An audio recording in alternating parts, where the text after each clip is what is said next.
Shalom once again. This is going to be a quick one. Some food for thought. So you see verse 19 reads of John chapter 19, and this is in the original King James. And Pilate wrote a title and put it on the cross, and the writing was, says the Messiah, but you see it's spelled I-E-S-V-S, of Nazareth, the King of the Jews. And it's spelled I-E-W-E-S, no J. And verse 20 says, Then this title then read many of the Jews, for the place where the Messiah was crucified was nigh to the city, and it was written in Hebrew, Greek, and Latin. So I want to talk about those three languages right away. Number one, Hebrew is the only black languages out of those three. The other two are Gentile languages. Black people and Gentiles have a different type of tongue frame. Even anciently, it's a different thing. It's like called the Sibboleth or Shibboleth syndrome. And what I want to say about this is that, look today, the world is mostly deceived by people calling themselves Hebrews and Israeli who are in the land. And we know the true Hebrews and Israelites are black people, but the ones that call them the so-called Jews, they control the land. They try to control the calendar. They try to control the language. They try to control the name of the Most High that way and the identity of the people.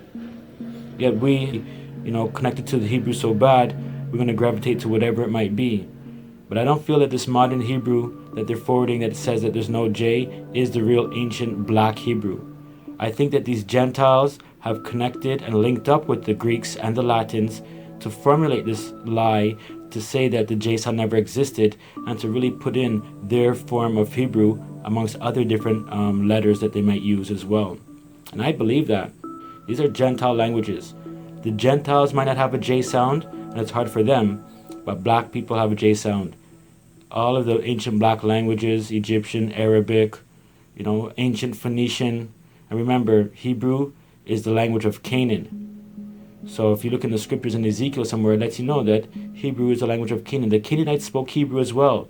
Abraham was able to know that language or learn it, or was very similar to the language he had spoke, and he inherited that land. Abraham became a Hebrew.